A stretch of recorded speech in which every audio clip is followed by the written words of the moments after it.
Hello. Welcome back to Two Nates on Sports. My name is Nathan Simmons, and with me, as always, is Nathan Kwan. We have a lot to discuss today, a lot of football talk to get into, so let's get started. First off, the two Texas teams that decided not to play on Sunday and decided to play different days of the week. Let's first start off with the Cowboys, who trounced the Washington Redskins 38-14. It's an absolute destruction, especially by the Dallas defense. Also getting into the mix was the special teams, with Ryan Switzer running back his first punt return touchdown of the season. But what was your takeaway from this, Quan? Well, the Dak Prescott is not an NFL quarterback talk was a little premature, as he definitely had a bounce back game. The Cowboys offense, and granted, at Washington, I mean, you're not going to win many games where you turn the ball over 4 times. I think that was key. The Dallas offense early on in the first quarter that wasn't doing much, but I think Washington was in a very giving spirit for the holidays, and they kept turning the ball over and over and over again. And Dallas eventually, I mean, they were able to move the ball on the ground, 182 rushing yards, only 93 through the air, but they really didn't need it this night, as Washington, they couldn't come back and overcome those turnovers. Yeah, in all fairness to Kirk Cousins, a lot of that had to do with just the fact that the offensive line he had was just getting injured constantly, and they had to keep pretty much putting the bottom of the barrel of their roster onto the front line. That being said, kudos to the Dallas defensive line. DeMarcus Lawrence got his sack leadership back in the NFL with 2 sacks that game, and one of which was a sack fumble. Also, kudos to Taco Charlton and David Irving for getting sacks of their own. I mean, this pass rush has been incredible, and they were able to take advantage of a weak Washington Redskins offensive line and actually get out of the slump they were in. I mean, the past 2 weeks, I believe they haven't had a sack. And so it's nice to see them get back on track. It's also nice to see Chidobe Awuzie not only get into the game after being out since the second game of the season, not only come back in, but also make a huge difference with 3 pass deflections, which compared to the other cornerbacks that we have that only have 7, I mean, that shows you how impressive he was in just one game.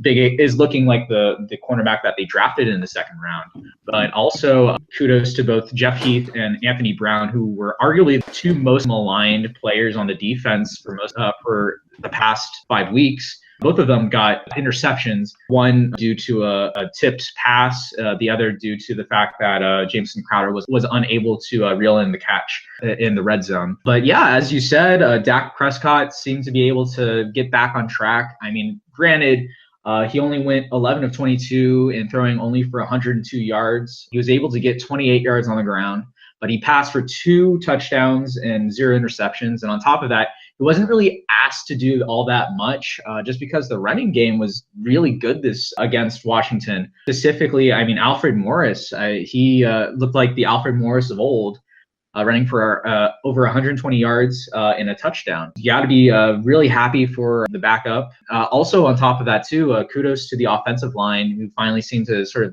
put it all together back again, especially after missing a few due to injuries the past 3 weeks. But that being said, we're looking at a Cowboys team that's 6-6. Do you think that this team can still stay in playoff contention, or is this just Dallas taking advantage of a banged up Washington team? So I think the Cowboys are still in it, but it's going to be tough. I mean, the NFC playoff picture is very, very tough as compared to the AFC. I mean, right now the Seahawks are 7-4, and they're sitting on the outside looking in. You have Carolina and New Orleans at 8-3. Atlanta's also 7-4. 2 of those 3 are going to get the wild cards, it looks like, in the NFC South. The good thing is the Cowboys do have a somewhat soft schedule coming up. They have the Giants next week, and then they have the Raiders. So those are 2 very winnable games.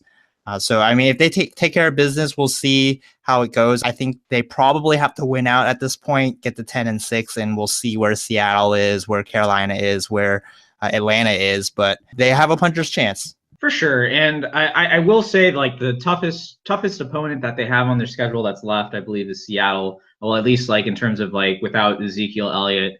And they still have 2 more games. So they have Seattle and Oakland coming up. Oakland has not been looking very good. I mean, it's really going to be that Seattle game that really makes or breaks the Cowboys season. Yeah, week 17 at the Eagles, you'd think that'd be tough, but Philadelphia might have clinched everything at that point already, depending on how wrap up the NFC. I think they're in a fight with Minnesota for the number 1 overall seed and home field advantage. But if they've already wrapped that up, they might rest some of their starters, and Dallas might have an easier road in week 17. For sure. But that also being said, you can't always count out the Eagles when it comes to possibly knocking the Cowboys out of the playoffs. So they might try to play extra hard on this one. I don't want to write off this Cowboys team yet, but it's still kind of hard to trust this team, especially when you look at the way this Washington team was playing. I mean, this Washington team was not very good. You look for your team to take advantage of the opportunities they're given. They play who's on the field. They don't play who's supposed to be on the field. And the Cowboys were able to do that. And not only that, like the defense was playing very well. I think they've found the answer in Chidobe Awuzie. Now, granted, they ended up losing Orlando Scandrick to injury. And so it looks like Anthony Brown's going to be back in the lineup, but maybe they've just put him in the slot this time.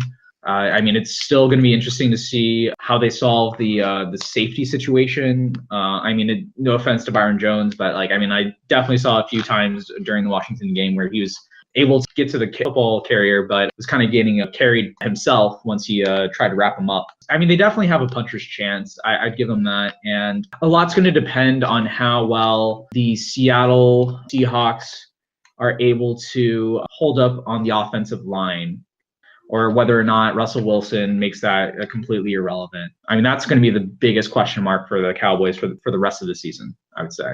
Yeah, and for Washington, I think Jay Gruden, it's time to move on. It just hasn't worked out for them. Granted, you mentioned the injuries on the offensive line, but I mean, he's had clock management issues, and they've lost a lot of close games over the years. I think it's time to move on, and I think Redskins fans would probably agree with me. Maybe. I mean, the bigger question, obviously, going forward is why is Washington not signing Kirk Cousins to a long-term deal? Once they solve that question, then maybe they can go ahead and go well, I mean, maybe either way that they part ways with Jay Gruden, but that still kind of befuddles me, why a team is not as eager to sign a clear franchise quarterback as this team is. Yeah, if you're not sure about him after he's played 3 full seasons for you, I mean, you're never going to be sure. So maybe they decided to also move on from Kirk.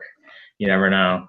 But let's move on to the other Texas team, the one that's named after people from Texas. The Texans ended up losing on Monday night to the Baltimore Ravens. What was your takeaway from this game? I mean, it was just not that interesting to me. I mentioned a couple of weeks ago how this team is, without Deshaun Watson, without the J.J. Watt, without Whitney Merciless, it's just kind of sleepwalking through the rest of this year. A game they had to win if they wanted to keep their fading playoff hopes alive. And they started off well, opening drive touchdown, Tom Savage connecting with his receivers, Lamar Miller running the ball on the ground. But then Baltimore kind of woke up, and the Texans defense couldn't stop the Baltimore rushing attack led by Alex Collins. They gave up 139 rushing yards to the Ravens. Offensive line play was not good. Tom Savage was under siege all night, and then he turned the ball over twice, as many predicted. Lamar Miller ended up with 51 rushing yards, but total running game only 66 on the ground against a very bad Baltimore rush defense. So they fall 23-16. Their season's functionally over. I mean, at this point, I think they'd have to basically win out to have any shot, despite being in a very poor AFC playoff picture. I think it's done. Absolutely. Kudos, I guess, in a way for the Texans for not completely giving up on the season so early once Watson went down. But, I mean, it was just only a matter of time before, they kind of pretty much collapsed. I mean, you have to wonder if they were able to have won that Indianapolis game, maybe they'd still be in the hunt. But the offensive line's not good enough to protect Tom Savage, who needs as much time as possible to stay in the pocket to get it to the very good core of wide receivers y'all have, by the way. But then, once Deontay Foreman went down, the running game was a bit hurt, even though you still have Lamar Miller. And then obviously the defense has just been a complete mess. I mean, obviously you have the injuries to Watt and Merciless, but I mean, obviously the secondary has just not been enough to hold any team back. And the fact that they gave up as many points as they did to a poor passing attack from the Ravens is not good. Not good at all. Maybe there's next year. You still have Watson. Hopefully he heals up. Yeah, and next week they're playing the Titans. I assume they'll still play for pride, but I mean, I'm not really looking forward to that game either, just because I understand the Titans are 7-3, but it's not a very strong 7-3 team, by the way. if the Texans still had Watson, then this would have been a very interesting matchup. But just that's not the way things turned out, unfortunately. Yeah, Tennessee is a purely average team. They're not as good as their record would indicate. They're 20th overall offensively, a decent 11th in overall defense. I think Marcus Mariota has been very up and down this year. Not the consistent guy we saw last year when the Titans won 9 games and the offense was really, really good in the second half of games. And you mentioned the first matchup between these two teams in Houston. Deshaun Watson shredded this Titans secondary, and I think that's their weakness. Throws are going to be there for Tom Savage. Whether or not he can execute them is another question. But I'm going to take Tennessee in this one. I think they have a slightly better team than the Texans. I think their defense is much better than it has been in years past, and I don't see Tom Savage snapping out of his funk. For sure. But now to move on to other NFL news, the biggest news this week was the benching of a Super Bowl winning quarterback, 2-time Super Bowl winning quarterback. Eli Manning has been benched for Geno Smith because, according to McAdoo, the coach of the Giants, apparently Geno Smith gives them more of a chance to win than Eli Manning does. And while I don't necessarily disagree, I also think, what are the Giants doing? I mean, I know you have a different opinion than I do. Talk me through this. Well, this is the new age, how you build a team, right? If you're not going to make the playoffs, there's no point of being mediocre. You might as well bottom out. I mean, when the Texans cruising along to their 2-14 season, the final, I would say 5 or 6 games of the year, I was rooting for them to lose, because what is the purpose of winning a couple games, getting to 4-12, 5-11, moving down a couple slots in the draft? There's no purpose to that. So I think this is just purely the Giants are tanking, whatever the coach says, whatever management says. Geno Smith's not an NFL quarterback. I think they know that. They saw him with the Jets. They've seen him in practices in preseason. It's just purely business and trying to tank for the rest of the year. And Eli had that start streak going, and they said they'd allow him to kind of continue that streak. But Eli said, I mean, if you guys are going to tank, you might as well just not even play me. Like, what is the purpose? So I wouldn't look too much into it, other than Giants are trying to get as best a draft position as they can get. True, but at the same time, this seems to be the end of an era for the Giants. And as much as I understand that they at least like consulted with Eli before benching him, at the end of the day too, like they were also a pretty bad team with Eli. So it wasn't necessarily like they had to bench him in order to tank. To me, it's just this guy gave you 2 Super Bowls, you know? Like he somehow turned into Tom Brady's kryptonite.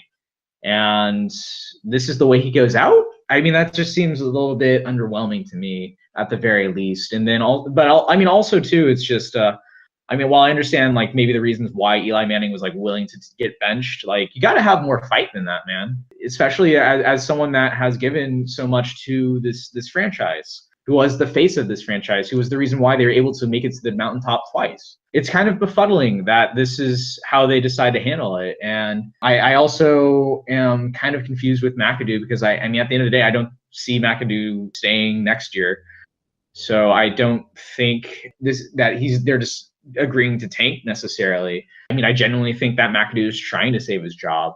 And so I'm a little bit confused on that. But I mean, at least they have their first round pick, so they can use that to rebuild. I mean, that being said, they have so many holes up and down this team outside of wide receiver, which is saying something considering this was considered one of the best defenses in the league last year. But I mean, goodness gracious, they have to rebuild most of this team. And so it's going to be a long and arduous process. They seem committed to it. Eli Manning, he had those 2 great playoff runs, and he's a 2-time Super Bowl winning quarterback, and nobody can ever take away what he did in the postseason. But if you look at his career numbers, he's a above average quarterback.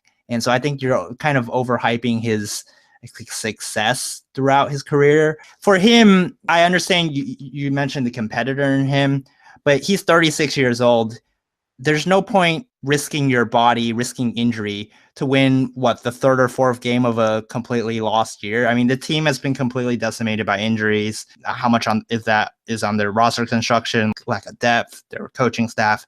I don't know. I don't watch Giants football week in and week out, but potential landing spots I was reading. I mean, if the Giants are indeed going to completely blow it up and start over, I mean, you have teams in contention that need quarterback upgrades. You look at Jacksonville, Kansas City's had kind of a mess with Alex Smith lately. So there's definitely options for him this offseason if he wants to go after another Super Bowl before the end of his career. For sure. There's something about it doesn't rub me the right way. I get where you're coming from on that. I mean, let's move on to the NBA.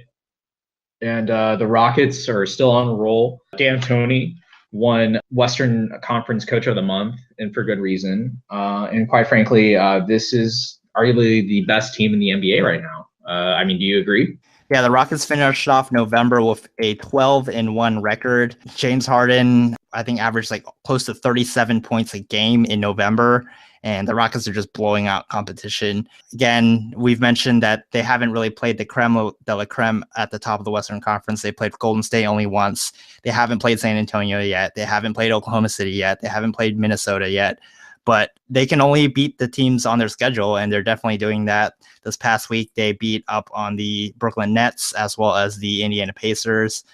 Harden had 37 against the Nets and 10 rebounds and 8 assists, including 20 in the first quarter. And then on Wednesday against Indiana, 29, 10 assists and 8 rebounds. Clint Capella continues his strong play, had 22 and 13. And then Chris Paul, the start of his Rockets career, his assist-to-turnover ratio is off the charts. It's something like 8-1. He's fit seamlessly into Mike D'Antoni's offense. The ball is just moving around the court really fast. Ryan Anderson's figured out how to shoot at the Toyota Center, which has been a nice surprise. And then defensively, Luke Mbamute and PJ Tucker have provided the toughness off the bench that was missing for this team last year. Yeah, no, this has been an incredible run. And it's even more just like kind of funny to see. I don't know if you saw this, but there was essentially a sort of like a shot map for the entire team. And basically there have been almost no mid-range shots taken. And it's just mostly been just like James Harden and the rest shooting from the perimeter, and then just Clint Capella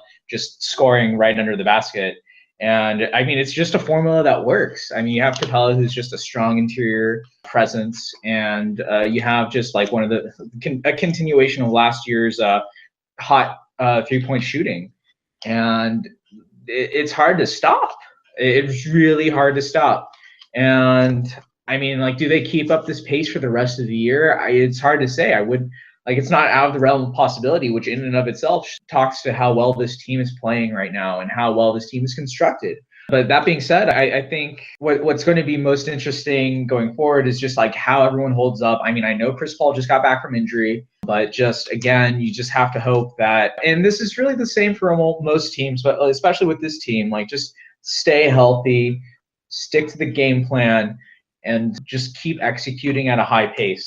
And I know that's not really saying much per se, but I mean, for this Rockets team, like that's pretty much all they have to do. You know, there's really very little competition beyond the Golden State Warriors in terms of Western Conference. And so they got to be very happy with where they're at right now. Don't you agree? Yeah, the 3-point shooting you mentioned, they shattered the NBA record for most field goal attempts from 3 last year. I think they're going to shatter it again this year. They're averaging 44 3-point attempts a game this year. That's 11 more than the second most 3-point shooting team in Brooklyn. And I mean, they're only shooting 36%. And so that's below average percentage-wise. So if you think that they can just go to an average 3-point shooting and increase their percentage, it's hard to beat a team that makes 23s a night. I mean, that's just is ridiculous, their 3-point shooting. And it's all the vision of Daryl Morey, you know, certainly the Moneyball era of shooting threes and layups.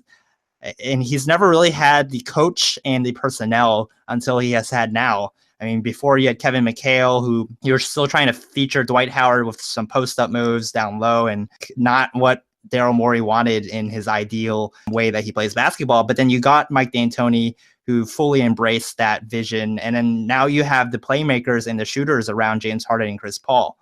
So I think everything that Daryl Morey dreamed up is happening right now. And of course, it's, you know, early in the season, and regular season and playoffs are going to be different in the way that teams play the Rockets. When you play a team 7 straight games, defenses are going to hone in on some of the things you do offensively versus, you know, during the regular season, you might catch a team on a back-to-back or 3 games in 5 nights, and you just don't have the time to coach up how to play the Rockets defensively. But I think they're stronger defensively, so that last year it was a really fun run that they had in the regular season, but you knew this team was not good enough defensively to make a run to the championship. But this year, I think they're 8th in defensive efficiency so far this year, and that's a very big improvement from last year. And that's credit to the guys that they got in the offseason. For sure, yeah. I mean, that offseason is paying dividends. Obviously paying dividends, but like it's the fact that it was so good. It's taken this team that was already 3rd in the Western Conference to another level, which I mean is incredible to see. So let's move to the opposite end of the spectrum to the Dallas Mavericks, who, after actually having a pretty good week, finally gotten back on track and are losing. First to the San Antonio Spurs, not too big a surprise, and then to the Brooklyn Nets in a close game. Both games, I mean, like not really much to say. I mean, Harrison Barnes has kind of come back down to earth. It's kind of the same with Dennis Smith Jr., although, like, I mean, he's still growing, and it's understandable, but it's just also like you'd like to see him improve more. I mean, you look at the fact that like Kyle Kuzma won Rookie of the Month for the Western Conference, and it's just like like Dennis Smith should be in competition for that. And he's working hard. He's trying his best. Like right now, they're actually leading the Los Angeles Clippers by 20 points. I mean, although this is a Los Angeles team that really is just DeAndre Jordan and a bunch of backup players. I mean, again, this is not a good team. They really are in competition for the first overall pick. And I mean, at least they seem committed to it somewhat. I mean, I'd definitely like to see a few trades come up at the deadline. I mean, there's really not much to talk about with this team beyond just like, this is a bad team. I mean, do you agree? Yes. Okay, so let's move on to college football. And Oklahoma looks like it clinched its spot in the college football playoff as they destroyed TCU today in the Big 12 championship. I mean, you have any thoughts? Baker Mayfield looked really strong out there. Definitely a possible Heisman finalist. I mean, hats off to Oklahoma for sure. I mean, yeah, they're the best team in the Big 12. In my opinion, I think the Big 12 was kind of a weak conference this year. But I mean, nonetheless, I mean, Oklahoma is definitely deserving of being in the playoffs. And not only that, I mean, the way that they won the Big 12 game and blowing out TCU is pretty incredible in and of itself. But that being said, I mean, yeah, Oklahoma's going to be in the playoffs. Baker Mayfield is probably going to win the Heisman. But I mean, at the end of the day, I don't come away thinking that Oklahoma's going to win the playoffs, let alone necessarily a game in the playoffs. There are a lot of strong teams in college football, and I know it's any given Saturday, I guess, in this case. But this is not a super strong Oklahoma team. That being said, I mean, you have to also congratulate first-year coach for being able to continue what Bob Stoops was doing. Congratulations, well-deserved. I'm going to disagree. I mean, the Big 12 it's a lot better than this year, and I know that's the narrative the last few years, how the Big 12 is not that deep. But I mean, TCU is a legit top 15 team. Oklahoma State, Iowa State was much better this year, and then you look at their non-conference. They had that win in Columbus at Ohio State, so I think they're definitely deserving. Ohio State, granted, they have 2 losses, but they're still in the conversation for a playoff spot as well. With Oklahoma winning, I don't see a scenario Ohio State gets in. I think it's going to be between 2-loss Ohio State and 1-loss Alabama if Ohio State indeed does win. And I think it's hard to justify, in my opinion, putting Ohio State, which had a very terrible loss to a mediocre Iowa team, over a Alabama team that lost on the road close to Auburn. Those are fair points for sure. This is going to be a very interesting playoff selection coming forward, probably the most interesting since the start of the playoffs selection committee. We'll know more tomorrow, but I definitely look forward to it. Yeah, let's bring it closer to home. So the Texas Longhorns are preparing for their bowl. We'll see where they go tomorrow. I've seen projections like the Liberty Bowl or even the Texas Bowl in Houston. But we know there's going to be a few players that aren't going to be participating. Connor Williams and Malik Jefferson and Deshaun Elliott all declaring for the NFL draft, and they're going to skip the bowl game. And also Chris Warren, running back, wasn't really used that much this year, is transferring. So I guess, what are your thoughts on the UT players? Well, I mean, I can't say I blame them for doing that. I mean, they have to worry about their career. And then honestly, this is a 6-6 team playing in a very mid-level bowl, more than likely. But I mean, like, again, I wish the best of luck to those guys. I mean, they've busted their butts to get to that level. And a lot of these guys have chances of going in the first round. Definitely Connor Williams.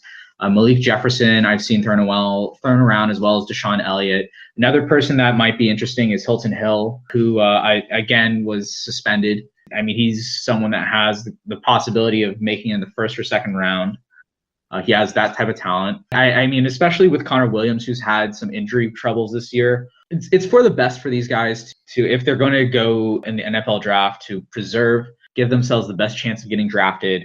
I mean, again, I remember what happened to Jalen Smith, who was being considered a top 5 pick, who then got injured in the third or fourth quarter of the bowl game.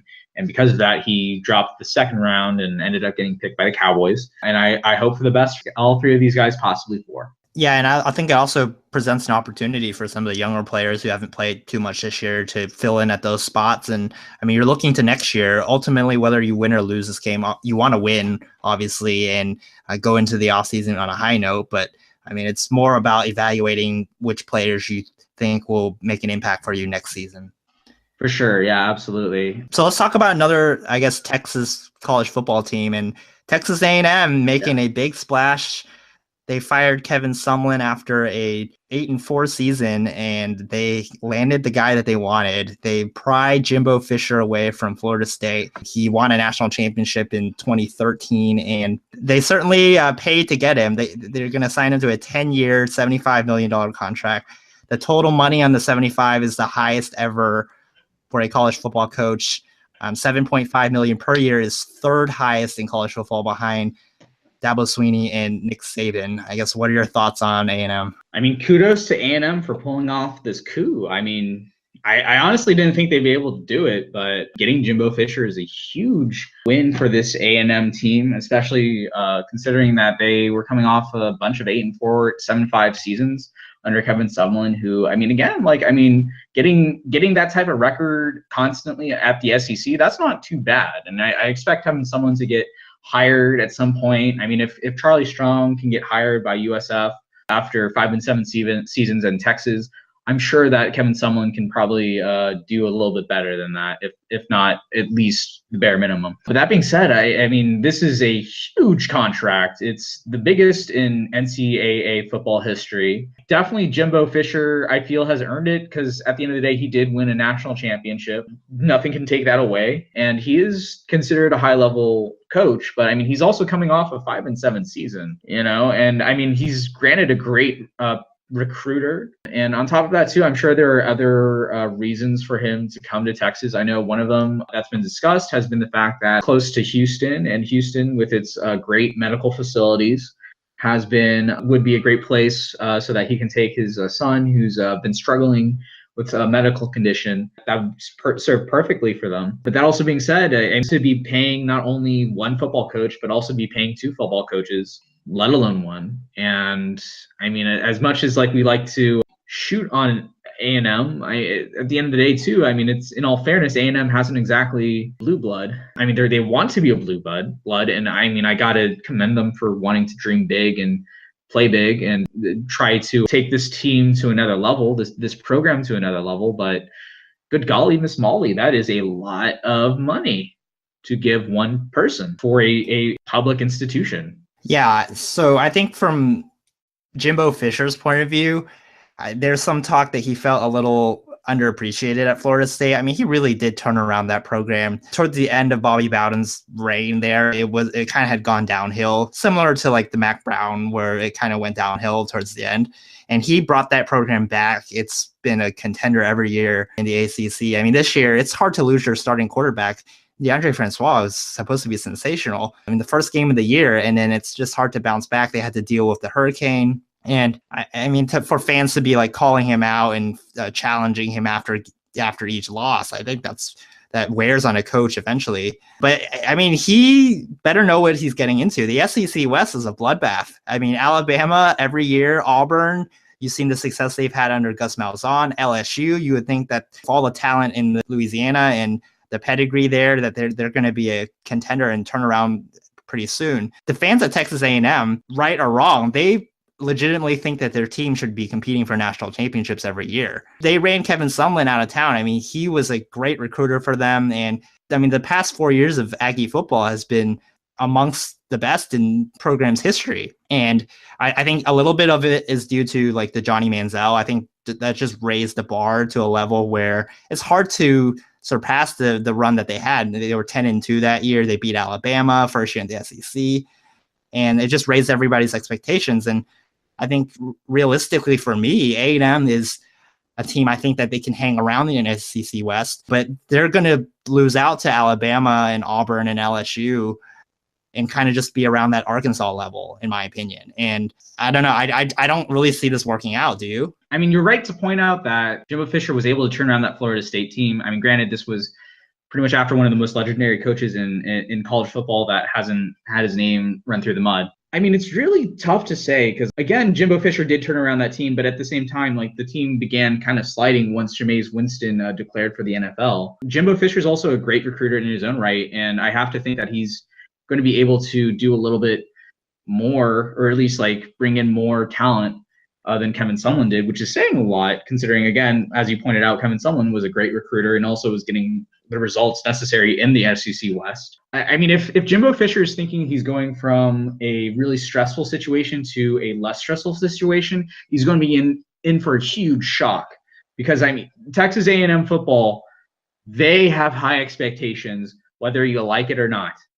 And he is going to have a huge boulder to carry around for a while, especially if he doesn't get the results right away.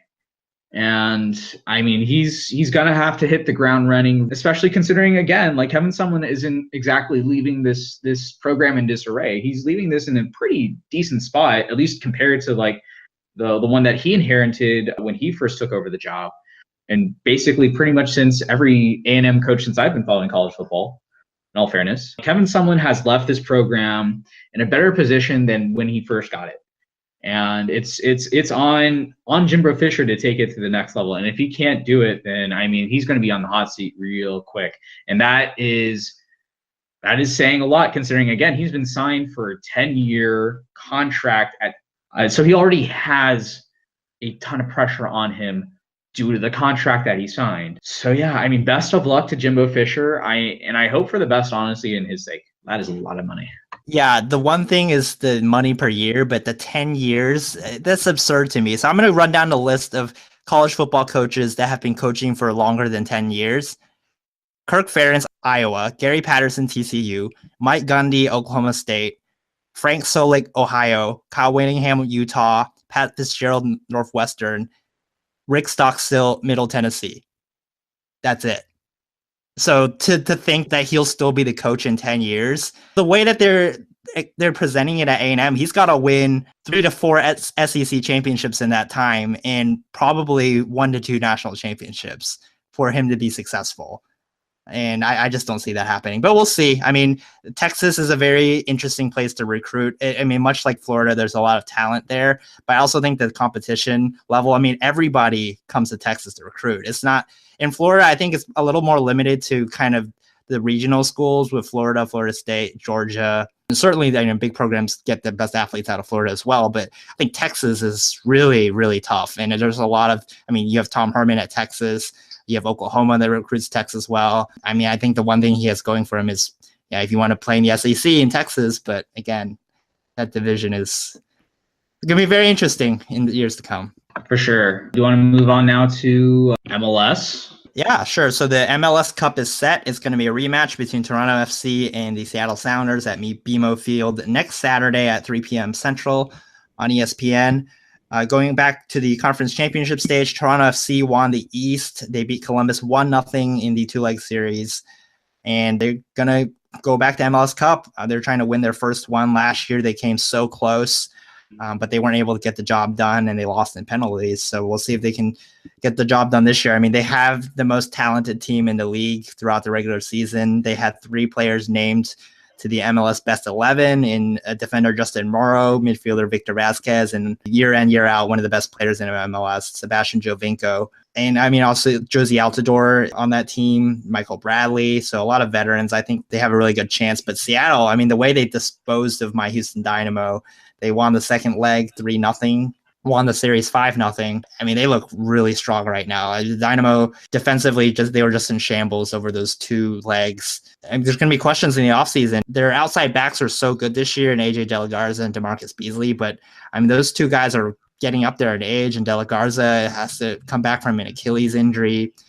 Beasley is now 36. Is he going to retire? Are you even going to bring him back? Because I think his durability is really a question at this point in his career. Your goalkeeping situation, I mean, Tyler Derrick's got to overcome his off-the-field demons. He was suspended for the final 2 rounds of the playoffs due to the domestic violence incident, and he's got to get himself fixed away there because the backup Joe Willis just isn't good enough. And if they don't bring him back, they're going to need a new goalkeeper, because on the other side, on the attack, they have to lock out Ramel Kyoto and Albert Felice long term. They're on loan from their teams. And I mean, both delivered this year for the Dynamo in adding the speed element to the attack. They weren't able to play on Thursday night, and the Dynamo attack suffered. They just couldn't get anything going, couldn't test the Seattle outside backs, and it just showed the importance of them. Also, Cubo Torres. So he caught off to that incredible start. He scored a team record 14 goals this year, but in the second half of the season, he just wasn't the same player. And whether or not that's injury or loss in form, loss in playing time, I don't know. But you're paying this guy designated player money, and you're going to need him to deliver in playoff situations. And he wasn't even the starter in a lot of their playoff games as he lost out to Mauro Manotes. Overall, looking back for the Dynamo, I mentioned it last week, but hell of a season. We'll see what they do in the offseason. Again, they have a limited budget, just the nature of their ownership. They're kind of a small market club, and we'll see if they can make improvements on the cheap and improve the team, because there's definitely a talent gap between them and Seattle. And if they want to win MLS Cup anytime soon, they're going to have to close that gap. Yeah, Seattle's got to be sitting pretty, considering how much they destroy the Dynamo. But good run by the Houston team. I mean, I think you have to say that Seattle has to be the favorites going into the championship game. I'll take you up on a friendly wager. I'll take Toronto at home. I think last year, I mean, again, it was a 0-0 game. They had the best opportunity of the game when Josie Altidore headed that ball that Stephen Fry had an incredible save, and it went to penalties, and penalties are always a crapshoot. I think Seattle might be a slight favorite, but again, Toronto has the home crowd edge. BMO Field's going to be rocking on Saturday, and they've been the best team throughout the whole year. I'll take them to win, so I'll take you up on that.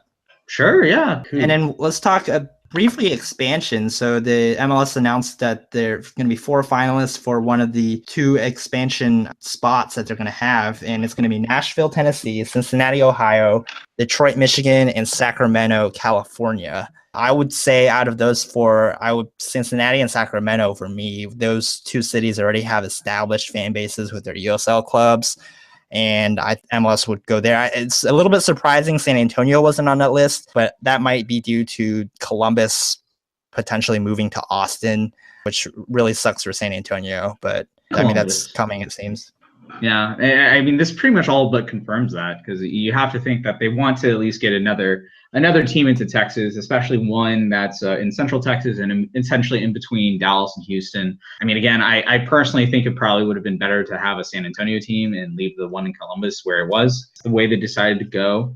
The 4 teams that did make it to the finals, what's interesting is that, the two of these teams have Major League Baseball teams. Well, outside of Detroit, it's hard to say that these cities are necessarily oversaturated in sports. So, I mean, there might be a sliver of a chance in there. But what's interesting to me is, like, really out of all of them, only Sacramento is the one that there seems to be a bigger niche that they could have gone towards, in terms of just like, hey, like this city only has 1 professional sports team. Kind of a bit of a risk, I would say. Yeah, the one thing against Sacramento, I guess, is the fact that there's already all those teams in California, right? So you have San Jose right up the road from Sacramento in the Bay Area. And then you have LA, you have LAFC coming in the coming years. So that's 4 teams in California. I think Nashville, MLS had its first team, I guess, in the Deep South this year with Atlanta. So Nashville would, I guess, be a kind of regional rivalry that they're kind of missing. They're still looking to add Miami to have, like, I guess, those 3 teams in the Southeast. Cincinnati, you would think, would kind of replace Columbus if Columbus does in fact leave in that Ohio region. And then I'm not really sure about Detroit. There's not really an established fan base there. And geographically, Minnesota's there, Chicago's there. I guess they'd have a rivalry with Cincinnati, but not really too sure about Detroit. Yeah, but also in terms of soccer, we got World Cup draws. The biggest one is the group of death consisting of Argentina, Iceland, Croatia, and Nigeria. At any other time, this would not have been considered a group of death, but we are living in a world where Iceland's a gosh darn good team and an easy team to root for. I mean, who do you think comes out of that group of death? Oh, I think it's too early to say, but it's not often you have a group where all 4 teams can legitimately say we have a chance of getting out of the group. And I think you have that here with Iceland and Croatia being 2 up-and-coming European teams. Argentina, obviously, every year. They barely qualify this year, but Lionel Messi is this his time. And then Nigeria has a really young squad that's up-and-coming as well. For sure. Also, Mexico is in a tough group with Germany, Sweden, and South Korea. So Germany, obviously the defending World Cup champs. Sweden is a really strong team. And then South Korea is kind of a wild card. They usually have really good players, but we'll see if they can get out as well. So a tough road for Mexico. Oh, absolutely. Who do you think is going to be the team that wins the World Cup this year or next year? Throwing a dart in the sky, I would go Brazil, but I mean, it's really up in the air. I mean, we're still 7 months away. Plenty of time for even young players to develop and injuries to occur and coaching changes to happen. So a long way away, but it's still weird to see the United States not there. Well, I mean, the United States really kind of deserves not to be there because it's just right. Any teams you gonna bandwagon on? I know we talked about this right before the podcast, but really, I mean, like you said, Iceland is an easy team to root for, and probably them. To pick a team that probably wins it this year, it has to be Germany. I mean, they're returning all of their starters. I mean, yeah, I understand it's an extra 4 years, but like they're not that old in the tooth. They just seem to always reload. Hard to say. I mean, another team that's kind of, I mean, I don't want to say surprising that they're not there, but it's just like we're not seeing them there is the Netherlands. But right. I mean, like so long for Ian Robin ever getting a World Cup, it looks like. It's interesting to see a lot of like new names coming in, I would say. Yeah, Egypt qualified for the first time in forever, and there was like celebrations in the street of Cairo. Yeah, the beautiful game is, when a team finally breaks through to the world stage, it shows you how much soccer means to the rest of the world. And maybe we'll get there one day in this country.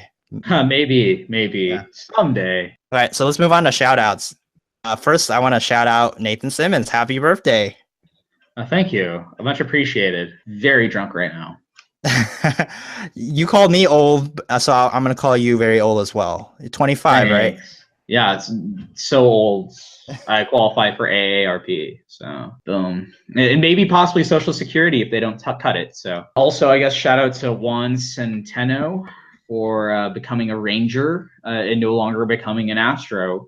Looks like he'll compete with Brett Nicholas for a backup catcher job. Yeah, so Juan Centeno was actually on the World Series roster. The Astros carried 3 catchers throughout the postseason, and he never got in a game, but he made an impact when he played for the Astros during the regular season. Most memorably, he had a walk-off RBI single off Blue Jays closer Roberto Osuna on a Sunday afternoon game against the Blue Jays, where the Astros, I think, scored 4 runs in the bottom of the 9th to win. He capped that off, but he has some power, doesn't have the best arm, so the Astros had 2 catchers. They could only keep 1, and they chose to keep Max Stassi, who's better defensively. But Centeno's a guy that can hit a little bit and pop some home runs here or there. So happy trails to him. Good luck. Maybe he can bring some World Championship pedigree to Texas. For sure, yeah.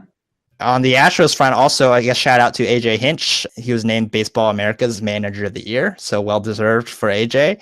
Also, shout out to Mike Fiers. He was non-tendered on Friday, so he's going to be a free agent. Just too many pitchers on this team, and his performance level really dropped towards the end of August. But he will forever be linked to this 2017 World Series championship team because he led the team in innings.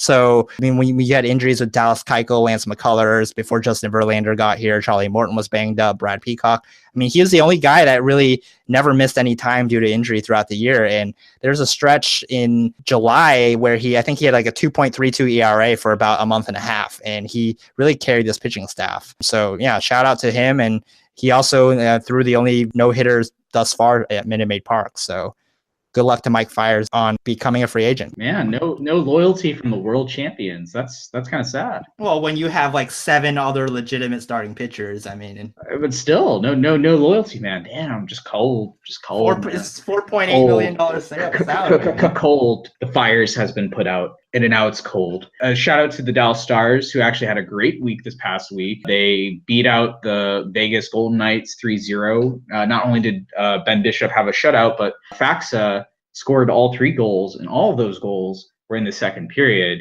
And what we call that is a second period hat trick.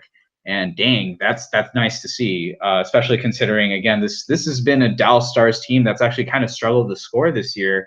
They only have 74 goals as a team, which, I mean, it's not bad, but it's close to middle of the pack. And I mean, this is a team that was at one point in the past 3 years considered the best offensive team. It's still a team that's kind of like struggling to put things together, but it's beginning to look like they're on a roll, because they also ended up beating the Chicago Blackhawks 4-3 in overtime. Matthias Janmark getting the overtime winner. This team has been on a roll lately, winning 5 of 6 and really playing very well. And they've been undefeated since they decided to wear yellow laces on their skates. So that's nice to see. And also shout out to Horns basketball for beating Florida A&M 82-58. It's nice to see them like at least turn it around after two close, heartbreaking losses to ranked teams. I mean, this is a team that if they're not close to being ranked yet, they should be real close to it. It's just they have to find ways to win down the stretch. 38 rebounds, 7 blocks, 7 steals, 17 forced turnovers, 7 blocks. 4 of those came from Mo Bamba. Again, just a defensive stalwart.